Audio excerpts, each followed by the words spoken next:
Thanks, Trevor. Hello, everyone. It's so great to have you all today. Thank you so much for taking the time to join us.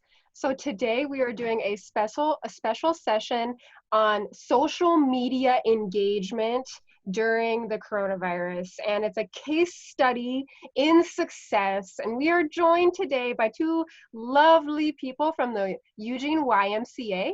We have Beth Casper, who is the Marketing and Communications Manager of the Eugene YMCA, and Danielle Yulhorn, who is the Chief Development Officer. And they have some screenshots and some advice for all of us on how to engage with our constituents right now on social media and how that intersects with fundraising. Their slides and their presentation will last for around 30 minutes, and then we'll have time for questions from the group. So if you have any questions, type them into the chat. As soon as you think of your question, just go ahead and type it into the chat, and then we will go through those questions after their slides are over. And this will be recorded, and you can share it afterwards as well. Yeah, we're very excited to have you guys. Thank you so much, Beth and Danielle. Thank you so much, Sona. Bear with me while I share my screen so I can get to the slides. Okay, can everybody see that? Yes. Okay, great. Okay, so yes, thank you so much for having us today. We're really excited to be here. It's really nice to see you all. I'm going to start by spending just a few minutes explaining our social media before COVID-19, and then I'm going to walk you through a pretty detailed timeline of communications during the start of the WISE closure.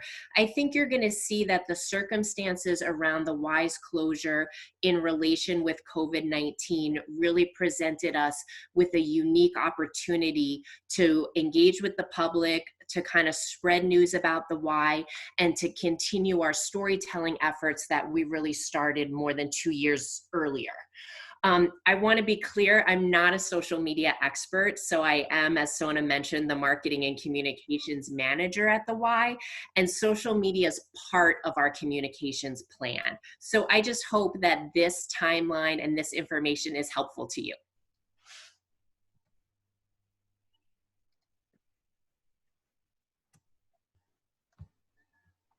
Okay.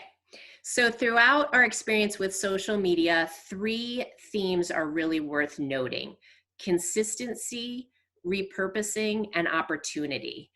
Consistency has really been the goal since I first started in December of 2018.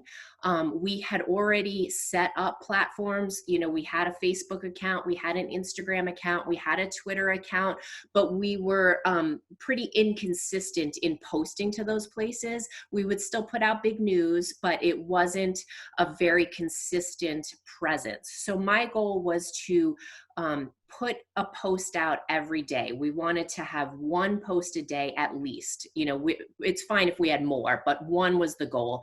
And just as a little bit of background, we used Hootsuite to post to those 3 platforms. Hootsuite allows us to schedule posts in advance and also to post to those 3 platforms at once so that we're not having to, you know, duplicate our efforts for Facebook and Instagram and Twitter. Before I had started in this role, and Danielle can speak more to this later, we had an assessment that really showed us that the community was not aware of the breadth of programming that the Y delivered. So for example, we had parents who had kids in after-school programs, and they didn't know that we offered a diabetes prevention program class. Or, you know, we had people who took our group exercise classes and they didn't know we had a youth sports program. So as you can see from this schedule, you know, we try to cover all of the different program areas that we had. You know, we appointed aquatics for Saturday and youth sports for Thursday. As you might imagine, for those of you who do a lot of communications work with other departments, it was only partially successful. Our program directors are incredibly busy, and the marketing team, which consists of 2 part-time people at the Y, myself and my colleague Sarah, who does most of the graphic design work, we would spend a lot of time taking photos around the building, kind of in this last-minute effort to get a social media post for the day and to meet our goal of having 1 post post a day and keeping up that consistent effort. It still felt really important to us, you know, with a limited marketing budget, social media is still a great way to spread our message. And this kind of weekly schedule meant that we had a framework to aim for. We were able to increase the number of followers on our Facebook page by about 826 since January 2019. And then during our closure for related to COVID-19, we increased the number of followers by about 350 people. And I'm going to use Facebook as the main example here. This is the most robust place that we have communication and engagement. And there's several reasons for that, including some technical issues with Instagram last summer, but this is the sort of the best metric for me to use. So now I'm going to turn our timeline to our closure and the related communications. So on Thursday, March 12th, and to put all of this in context, this is 12 days before Governor Brown's stay home order was issued. We learned that a staff member who went home sick the day before was being tested for COVID-19 and had tested negative for the flu. So we consulted with Lane County Public Health, we consulted with other health officials, and our Y leaders decided we really needed to close our doors pretty abruptly, midday, it was at 2:30, to clean the facility. So our employee was one of the first in the county, at least that I'm aware of, that was sort of public knowledge, to be tested. And at this point in our county, no one had tested positive yet. So this first email, it's quite long, I'm only showing you part of it. It really outlines our abrupt closure, the reasoning behind it, including, you know, we were very transparent about our employees' COVID-19 test and being tested negative for influenza. And it includes all of our plans for reopening on Monday. We were so happy we were going to reopen on Monday. As you all know now, we did not reopen at all. But at this point, we thought we were reopening on Monday, and that it really is going to look different from traditional services. So we sent this email to about 8,500 email addresses. We use Constant Contact to put those emails out. This email had a 53% open rate, and an open rate refers to the number of people who open your email.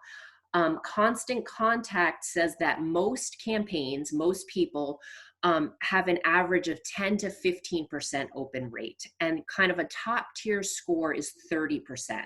So obviously this high open rate, and it's one of the highest we've ever seen, made it immediately obvious that we really needed to continue this daily communication. People really wanted to know what was going on with this employee.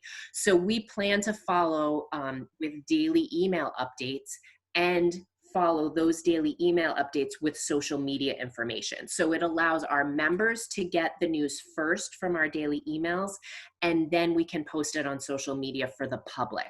And this is sort of my first example of repurposing, right? We're not going to create new content for social media. We're going to take the language from our emails and put it on social media. So here's our first notification on social media that we're closed for a deep cleaning and will reopen on Monday. We reached close to 3,000 people on Facebook with this post. That's very high for us. And people reached as a Facebook metric for the number of unique people who see your content. This post was also shared 20 times. That's also quite high for us. Thursday, before Sarah and I left for the day, Sarah created this social media graphic that we could use because we knew we were going to be doing these updates through the weekend. On Friday, we used this same update. We announced that we're now open on Tuesday, March 17th. And if you remember back to that time, information's changing rapidly, it's changing daily, and we're trying to be very clear about the communication we put out. Our email that day explains even more limited services for Tuesday, and it also explicitly explains that we do not yet have the results of our employees' COVID-19 test. And obviously that's the news people are waiting for. Friday's email had a 52% open rate, and the social media that follows reaches about 834 people. On Saturday, we announced that we are closed until April 1st. So again, now we've changed our reopen date twice, and we still don't have test results. The email has a 49% open rate, and the social media post that night, it reaches more than 2,600 people, has 26 shares, and multiple comments from people who are really supporting the wise decision. So it's apparent that we need to be actively engaging the people who are commenting on our social media pages. It's still mostly on Facebook, but I'm now responding to the emails as well as responding to social media comments. As soon as we hear of the employee's negative test result, and this is on Sunday morning now, March 15th, we put together an email to members with the results. We remind them that we're closed until April 1st. This email has a 51% open rate. And I wanted to also point out, we're sending these emails to our media list as well. So I don't have time to write a separate press release. This would have been 3 probably different press releases regarding our changing open date. And so we're just adding our media list to our member list. And in the days that follow, we pick and choose which emails we're going to send to the local media. The social media that follows the news about the negative test result reaches 1,078 people, and the email and social media get the attention of our local media outlets. So the Register Guard posts a story based on our email, and we create a social media post based solely on the Register Guard story, which of course is based on our email. So this is yet another example of our repurposing. We're not only using the direct language from our emails and social media and not creating new content, we're posting the news and updates twice. So we've already posted the news about our employees' negative test, but we're essentially reporting that news again. And I really think this is a great way to spread the word. We don't want to rely on one social media post to get the word out. We would much prefer, especially with news this big, to have it posted multiple times. So we're really keeping to our commitment to update members daily, even though they've now been notified about the employee's negative test result. And at this point, our reopening date is more than a week away. So it just felt like people were still really hungry for news about how the Y was responding to the global pandemic. Information again is changing daily. The CDC news is different. The news out of the White House is different. And so people are using, it felt like people were using the Y as a temperature check on that response. We already had loyal members, but our communication at this point has now really cemented the idea that we could be relied upon to be transparent and honest. Right here, we've told them immediately that and one of our employees was being tested, and then we gave them the results as soon as we knew them. But we do at this point start to change our messaging so we can communicate what we're doing while our doors are closed. So in this Tuesday, March 17th email, we're calling all our members and we tell people that we're doing that and why we're doing it. We're doing it to maintain those social connections.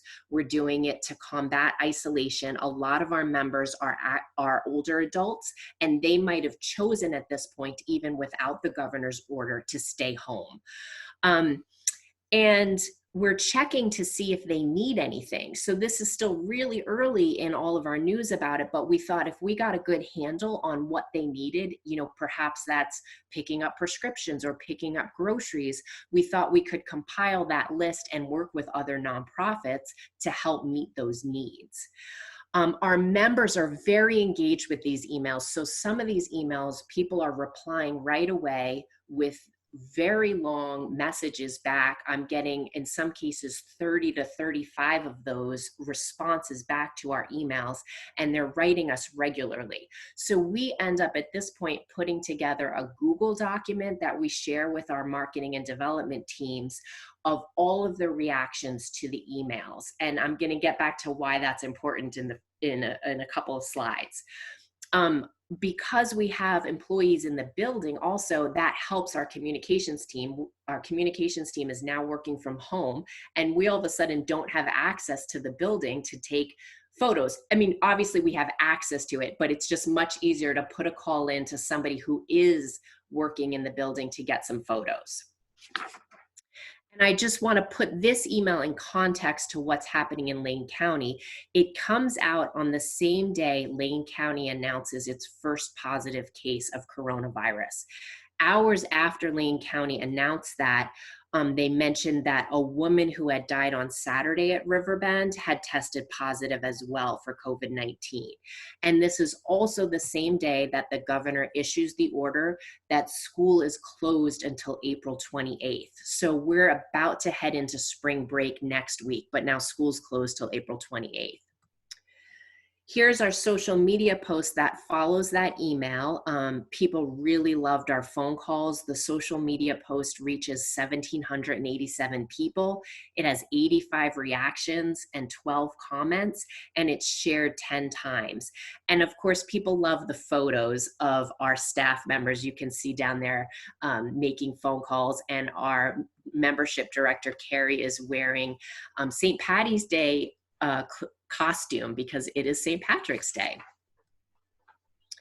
At this point, we're realizing the power of online connection during this time. You know, the Y is a people place. We make relationships and build connections in person, and we can't do that anymore. But we are able to do it, you know, to some extent online. And so I'm swamped with responding to these daily emails and writing them. And so we enlist another staff person in the development department to respond to people's comments on email. So this is another way we can really engage with people in addition to responding to the folks who respond to our emails. It's really a good thing that we enlisted that person when we did, because this is our first live Facebook video on St. Patrick's Day. This post reaches 3,294 people. It has 70 reactions, 29 comments, and the video has close to 2,000 views. So in context, again, we're still 4 days away from Governor Brown announcing that she is going to announce some kind of stay-home order.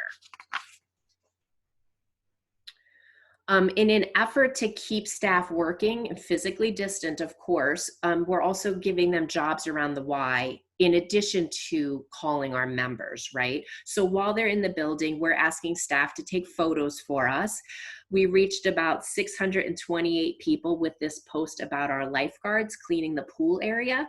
And this is just another example that I want to mention, that I am not a social media expert. So hopefully you can learn from our mistake here. 2 horizontal photos with staff in them on Facebook do not work. The second photo just looks like we posted a headless person unless you click on that photo. So take it from us, just have one picture of a staff person if it's horizontal. The following day, our daily email update to members on Wednesday, March 28th, focuses on maintaining our fitness programs. And this is, of course, virtual. So we're still maintaining a very high open rate. We have 47% for this one. And the social media post that follows, about 600 people are reached with this post. The picture looks very similar to what we posted 2 days ago, and that's because it is. At this point, we still have one video posted for fitness, but now we're able to send people to our YouTube page to find a whole list of fitness videos to come. So now we're able to show people, okay, you know, you want Y classes, they're going to be available for you, and here's where they are. The following day, this is what you're looking at here, is the email from Thursday, March 19th, and this is totally focused on members' reactions to our news. So I think you'll remember I mentioned a Google Doc that we put together with all of members' reactions. This is an entire daily update about that. So we post pictures of our empty building. We tell folks that, you know, we're missing you. Our building's empty. This is not usual for us, but our hearts are full because of all the messages that you've sent to us. And at the bottom of this email, we have a list. I think it's probably 20 quotes from different members telling us how they miss us, how they appreciate what we're doing in the community because we closed early. But, you know, they're just lovely notes about how they miss us. This email had a 46% open rate. The post that is associated with it, though, we had photos of people in it. So we have noticed over time on our social media that photos with people do much better than photos of an empty building like we had in the email, or graphics. And of course, you'll notice that at the beginning of this, when we first closed, we had that coronavirus update graphic, but we did not feel it was appropriate to have photos of pictures to release the kind of news we were releasing about the employees' COVID-19 test. In general, though, photos are the way to go of people. And particularly, you know, we have these wonderful staff people with making hearts with their hands and smiles. And this post reached 958 people. It had 31 reactions and it was shared 4 times. Our social media is now really robust. We now have fitness videos that we can pick and choose from to post on social media. So we can highlight any of these videos at any time we want. And it's because our health and fitness staff are creating this. So we have a plethora of social media to choose from. Our daily updates are still being sent to the local media. So KEZI 9 News covers our efforts to call all members. We're repurposing again. We had already posted that we're calling all members on Tuesday, but we get to tell that message again on Friday, March 20th, and highlight KEZI's coverage of it. The other thing to note is for some of these videos, I will literally record it on my phone while watching the news, and we post that clip because sometimes KEZI or KVAL won't have the link to the video up quite yet when we want to post it. So that's a good way to show people the news. At this point, we've been closed for more than a week. And this is the day that Governor Brown holds a press conference announcing that she's going to issue an order on Monday. The details of the order are not released yet, but it's clear it's going to be some kind of stay-home order. And if you'll remember, it was just beautiful that weekend. Hundreds of people ended up heading to the coast. The Register Guard picks up the story about calling all members. We put this in our social media. We highlighted on Saturday, March 21st. Even though the story ran on Friday, we wanted to split up the KEZI coverage and the Register Guard coverage. Our Saturday update focuses again on our outreach efforts, so both our online fitness and calling all members. It also focuses on the fact that we are asking members if they have any needs. So we attach a Google form to a generic email address. It's just our news@eugeneymca.org address, and ask people to fill out the form if they have needs that they can't meet by staying home. We don't, again, know how we're going to be able to help, but we want to have a good handle on what's going on. This email has one of our lowest open rates. It's only at 32%. It's probably because everyone was out enjoying the beautiful weekend. And the related social media post reaches about 840 people and has very little engagement. The following day, it's Sunday, March 22nd, we released some of our biggest news. So our operations director and youth development staff had really worked all week to be able to provide childcare for first responders and medical professionals in partnership with our local school districts and the city of Eugene. And this was a really big update for us. It took us all day to put together this news to get this email out. It went out very late on Sunday night, and it still had a pretty big open rate, 53% open rate. And now remember, schools are closed until April 28th at this point. So we're saying that we're gonna offer free childcare for only first responders and medical professionals until April 28th, when we assume school's going to start again. We get the social media post out the following day. Again, it was a long day on Sunday, and we reached more than 2,000 people. Um, I want, I also, I mentioned that this is critical news for us. It's a great way to show how we could serve the community in a crisis. The Y certainly has a history here of evolving to respond to the community's need at hand, but we knew we couldn't rely simply on online fitness videos and calling our members. So this really shows we're stepping up further to offer the childcare services that become apparent with parents who still need to work while their kids are out of school until April 28th. To put the news in context of what's happening in Lane County, this is the day that the governor announces the stay-home order. So while many businesses and organizations are just now closing their doors, we've been closed now and been pivoting our program for about 10 full days.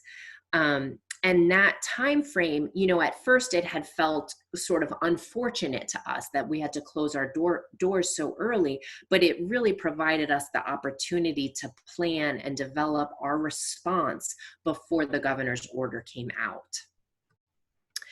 And it, in fact, had provided us enough of an opportunity that we felt comfortable asking our members to keep their membership dues in place while we remained closed. So that request would have been made more difficult had we not been able to outline all of the different ways we were helping Y members and the community at large for the last 10 days. And here we change our reopening date yet again. We now say we're closed until May 1st. KEZI reports news of our childcare programs and airs a story, and it's another opportunity for us to repurpose our news. This post reaches more than 1,600 people. On Tuesday, March 24th, we really launch our related social media campaign called Stand With Your Y for people to keep their membership dues in place. And it follows the email plea. The rest of the week, we feature posts with quotes from members who have responded by email or on social media about how, yes, they are going to stick with the Y. They are going to keep up their membership dues or donate in addition to that. And here's an example of one of those posts. We have a cute kid from our archive, and we have a really great quote from a Y member. And, we mentioned the Stand With Your Y campaign. We don't reach a lot of people with this post, but again, this is just one of many that we put out asking people to keep their dues in place. And I think also social media engagement is dropping a little bit as now people are pivoting their own personal lives in relation to the stay-home order that the governor put out. Internally, we decide to continue our daily updates only through Friday, March 27th, and then we're going to schedule them once a week. The marketing communications team is a bit exhausted at this point, so.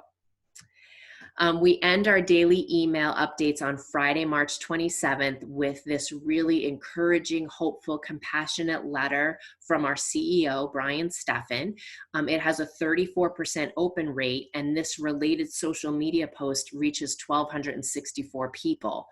By removing our daily emails, it really frees up some of our time for working with the media. So I immediately start working on a joint press release with our emergency childcare partners to put that out to the news about what we're doing in the childcare realm. And in the meantime, though, so you might think with the lack of our daily email updates, we don't have enough for social media. But in addition to the Stand With Your Y social media post, we have these previous daily updates that we can now repurpose for social media. So one of the daily email updates had this just lovely messages from staff members. So photos of our staff and quotes from them with these lovely "I miss you" messages. And so that one email turns into 10 social media posts because they're 10 different staff members with their own quote to go with it. Another daily email update, we did the same thing with members, right? We had pictures of members and their lovely quotes with it. And so that turned into, 8 to 10 social media posts as well. And then with posts like the one you see here, we're able to continue to solicit responses from members and, kind of ask them how they're doing. So we're really trying to keep up with the online engagement.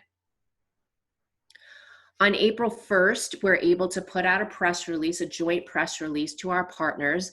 It includes the information that we're providing childcare to first responders and medical professionals, but also that we've expanded that childcare to include essential workers. So at this point, the governor still has not announced that schools are closed through the end of the school year. That doesn't come for another week. So we're still only talking about through April 28th. The social media that follows that press release reaches over 1,270 people. People are really excited to hear that news. And then we get lots of coverage. KEZI covers our childcare news, the Register Guard covers our childcare news, and KLCC covers our childcare news. And so each of those media outlet stories becomes its own social media post. The news of our free childcare to medical professionals, first responders, and essential workers really sets us up to be able to launch a $25,000 matching campaign, which we also call Stand With Your Why. So we announced this matching campaign on Wednesday, April 8th. And in context, that's the same day Governor Brown announces closure of public schools for the rest of the school year. So it really, Danielle can talk more about this matching campaign. She worked really hard on it. And it really felt like that work, that philanthropic work that Danielle has been leading for quite a while now, combined with our robust communications efforts, led to the success of this campaign. We exceeded the match in about 3 weeks. We raised a total of $64,526, and that was from about 216 donors. And then the April 7th news of closures of schools until the end of the school year provided more media opportunities around childcare. So now what the story becomes is how Y staff are providing support to students who are working, doing their distance learning with their teachers. So Y staff are facilitating the Zoom phone calls and completing their assignments and things like that while they're in childcare. So kind of in closing, I'll return to the 3 themes that kind of ran through this presentation. Consistency, we really committed to maintaining a consistent presence and updating on social media at least as often as we were putting out our news to our members, and in many cases more often than that. For repurposing, we didn't reinvent the wheel for social media. We used all of our already existing content to inform our social media. And then as far as opportunity, we really tried to take advantage of the opportunities presented to us. We already used email for our communications in the past, and so we kind of scaled that up. We reposted any local media stories to our social media. We captured member and staff quotes and used those to continue to build relationships, even though those relationships were virtual. And we used our unfortunate circumstance of closing earlier than most other organizations to kind of get a jump start on redesigning our programs. Very early on, we moved another staff person into full-time communications to support those efforts. And Danielle and I had this great conversation about this before this presentation, but I really want to point out that our high email response in Constant Contact, 53% feels great to us. But again, think about that. That's still only 53% of the people are opening our emails. And at our best, we had, a little bit more than 3,000 views on social media. So in the context of the whole population of Lane County, it's still only a fraction of our community, right? So we understand that email and social media will only reach so many people. So, I want to point out that for the Stand With Your Why campaign, that matching campaign, we also mailed a letter, right? We had a direct mailing. We were not going to rely simply on email and social media. And while our matching campaign was quite successful, we're very proud of that, the complete picture is not all rosy. Between March 18th and May 25th, we've lost about 30% of our members. So we all know it takes a village, and the Y knows a little something about the Village People. And of course, I'm referring to the popular 1970s disco group whose most popular song is Our Namesake. We really are a village here in Lane County. We know we have to work together and lean on each other. And I guess I'm just hopeful that this experience sheds a little bit of light on, you know, the work that you're doing. I don't believe it's too late to increase your storytelling efforts now. There is still a lot going on. Lane County's now in phase 1. We're going to be going through all of the other phases. And, you know, we don't know what the future holds. So I think it's important to get the word out about the good work that you're doing now. And of course, I hope we can all lean on each other to help with that. And Danielle and I are both available for questions now, or, you know, happy to answer any emails that people, if they think of questions later. So thank you so much.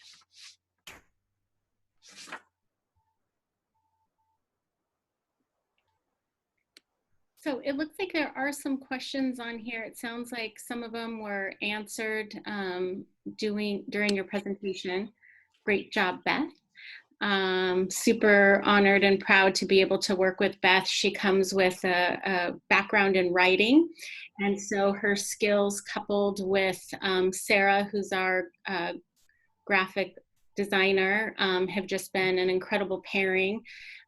This team has been in the works for a long time. Just to give you a little bit of context, back in 2012, the Y did a feasibility study because we were interested in building a new Y. And one of the things that came out of that feasibility study was just the knowledge that the public wasn't really aware of the work that we did.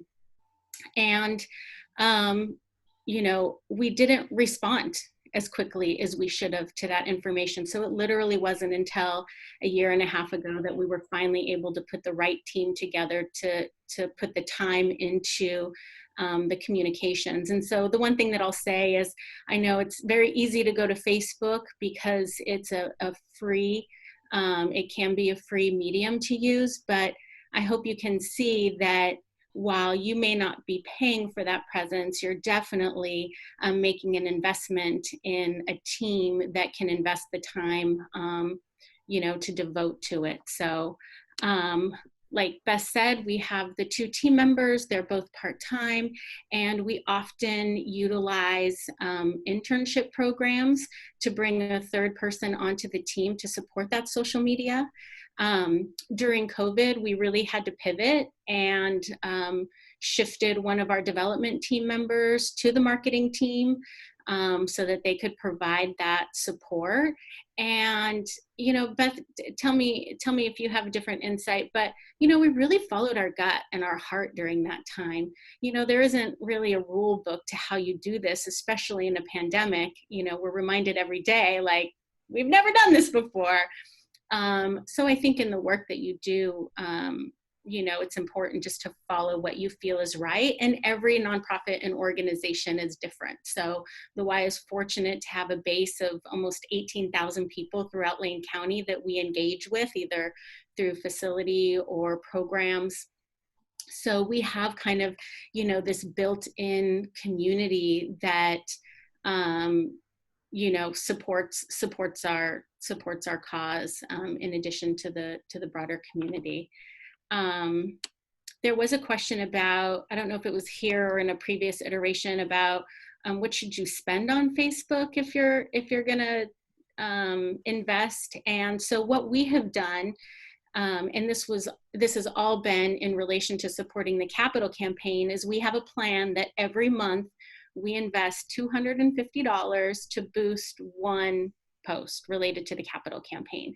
And that $250 can, you know, reach about 50,000 people. So, you know, as Beth talks about our reach of our posts that are not boosted, while those are great numbers for us, we have to remember that there's, you know, upwards of 200,000 people that we could be reaching with our message in this community. So Facebook is a great complement to a media plan that includes kind of other avenues.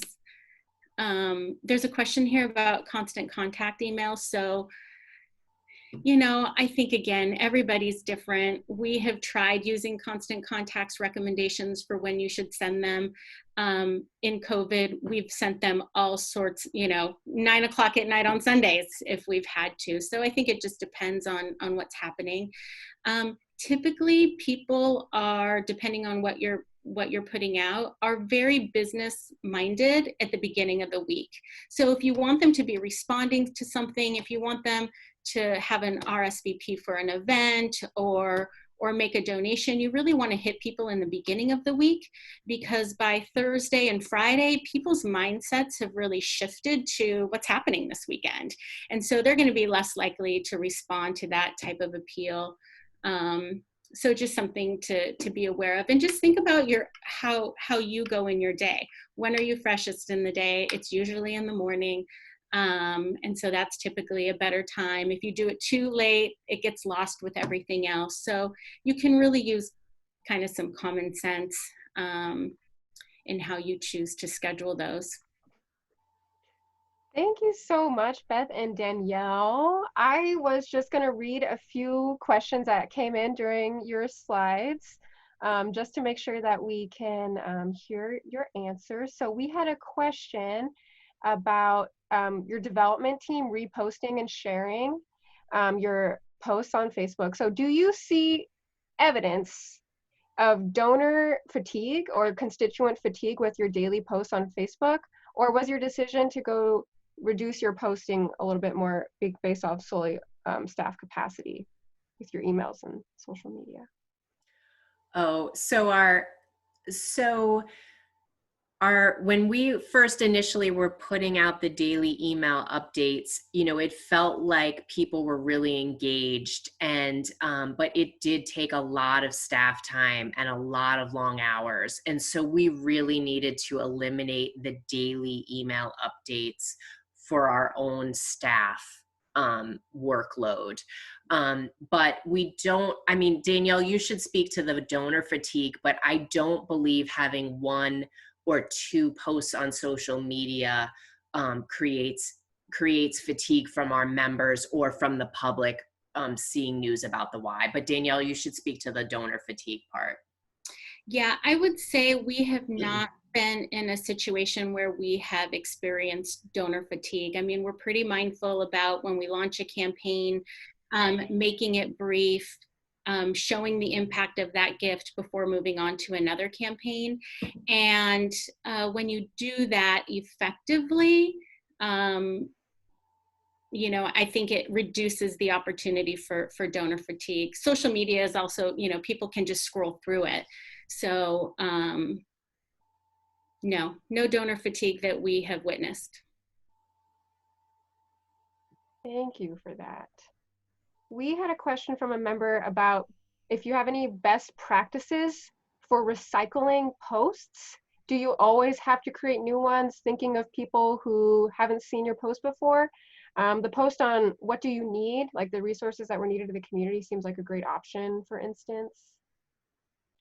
Yeah, I do not worry too much about reposting information. I think that it's to our detriment to assume that when we put something out, everybody has seen it that we want to see it. So I think you could change the wording slightly and put it out again. You can change a picture and put out the same language. I think there's a lot of ways to do that. And people, I mean, I just know from my own personal use in scrolling through Facebook and Instagram that I'm not upset to see a similar kind of post or the same post, to be honest. You know, I think it grabs people at different times. So I would not be afraid to do that.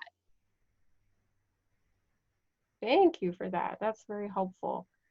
We have another question about donations. So sorry if I missed it, but have you done much direct donation solicitation on Facebook? Do you use the Facebook donation platform for Facebook fundraisers? And also, separate question, do you boost your posts? You kind of talked about that. Yeah, so we don't utilize the Facebook donation platform very much. It was just in the last year that we even were set up with Facebook to accept those donations. And, you know, what we find is we get the best response from direct mail, and really utilize social media as a component of telling the story. Thank you. So for the $250 that you spent to boost your posts on Facebook, what would you say ballpark was your ROI, your return on investment for that Sure. 250? So the purpose of those posts when we do a boost with that investment is to reach more people with the message. So we get, you know, the ROI that we receive based on what we invest, because we know we're reaching those additional 30, 40, 50,000 people. And the more you pay, the more you can expand your reach. Now, typically, you know, you're supposed to be able to use Facebook to really narrow the demographic of who you want to reach. So for nonprofits, if we're trying to reach donors, we might make some assumptions that they're an older adult, they have a certain income, but because of the market size of Eugene being so small, you're not really allowed to narrow it. So it still ends up being kind of a broader group that you reach, but nonetheless, if you want to get that information out to more than the 3,000 people that are following you, it makes sense to invest that to push it out. And as an example of the posts that we've boosted in the past, you know, we had received a state award of $15 million for our capital campaign. That was boosted. We received a private donation for $4 million. That was boosted. So they're pretty big news items that we want to make sure people know about. And correct me if I'm wrong, Danielle, during this closure, we have not boosted anything. No. Right. And part of that is because we've received so much media coverage from the paper and the TV stations and the radio stations. So we've really kind of relied on that free media to help kind of fill those gaps. And I know Tyler's on the call. We both have media backgrounds, so we could tell you all sorts of things. But it's definitely more effective and less expensive than skywriting. So. Thank you. We have another question about the length of your Facebook posts. So I noticed that your Facebook posts, they're not very short, but I thought it was better to hurry up and say it before the read more cutoff. Okay, so yes, I think that is very true. So during that time where we were putting out the daily emails, right, it was hard to get out a daily email. I mean, we were getting them out probably by 6 p.m., sometimes 7 p.m. And as Danielle mentioned, I think that Sunday one with our childcare news wasn't until about 9 p.m. And at that point, my brain was a little bit fried, and I would sometimes have posts that were way too long. And so that's my bad. And I do agree, you should probably have a shorter post. You should get to the point probably within the first 3 lines. And that would be the ideal that we have, and we couldn't always make it happen. And also, just for context purposes, these daily email updates are in the same format as what would normally be pre-COVID, our monthly updates to our members. So we went from a monthly update very quickly to a daily update, and then have been transitioning to weekly. And then when we reopen, we'll go back to a monthly update. Okay. We've got a question. Facebook, Instagram, Twitter, these 3 platforms, they're all different platforms, but what about the audiences? Would you say the audiences are the same? Are your posts the same for every platform? So ideally, you would have different posts for each platform, but we don't have the capability to take that on right now, which is why we use Hootsuite to post it all. And obviously, there's different requirements for each of those. So Twitter is the length of your actual post. Instagram is the shape and size of your photo. It has to be a square. And then Facebook, you have lots of other options, including posting videos, which is really helpful on Facebook. But I think that, you know, if you don't have the staff to be able to have different posts for those 3 platforms, it still works to put out a post that meets the Twitter requirements in terms of the length of the words, and then has a square photo, which is what will fit Instagram, and have those go on all 3 platforms. It's not ideal, but it works in order to get your news out. Now, what we have noticed is that Twitter has our lowest following, definitely lowest engagement, to the point where I think it's basically nothing. Instagram, I would say, tends towards younger people. And so if that is really your audience, you might want to spend more time on Instagram, and we have the most engagement on Facebook. I don't know if that would be universal across other nonprofits, but that's how it is for the Y. Thank you for that. That's very informative. I think we have one last question so far from the chat. Do you have any recommendations about getting your story to media?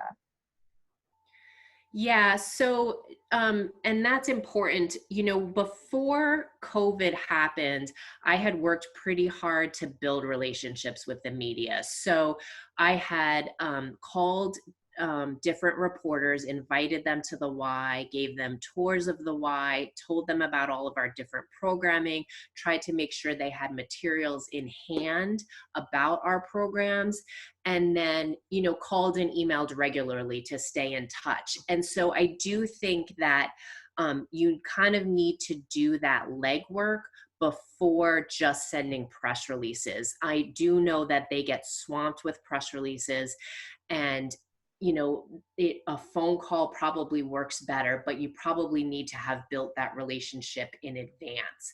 And then the only other thing I wanted to point out is that in some cases, our social media will inform reporters about stories. So there have been multiple times where I've sent out a press release, I haven't heard from anybody, then we post it on social media, and I immediately get a call from KEZI, for example.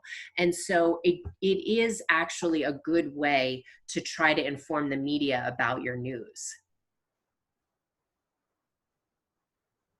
Nice, that ties it all in. Thank you. Yeah. Well, thank you so much, Beth and Danielle. Thank you for It's so having wonderful me. to have you. This was lovely. And again, we're happy to take any questions by email if anybody has any. Oh, thank you. That's so awesome. And we will finish the recording, and then we will post the video on YouTube if anyone is interested in watching it later. Great. Hey, Trevor, do we have that survey?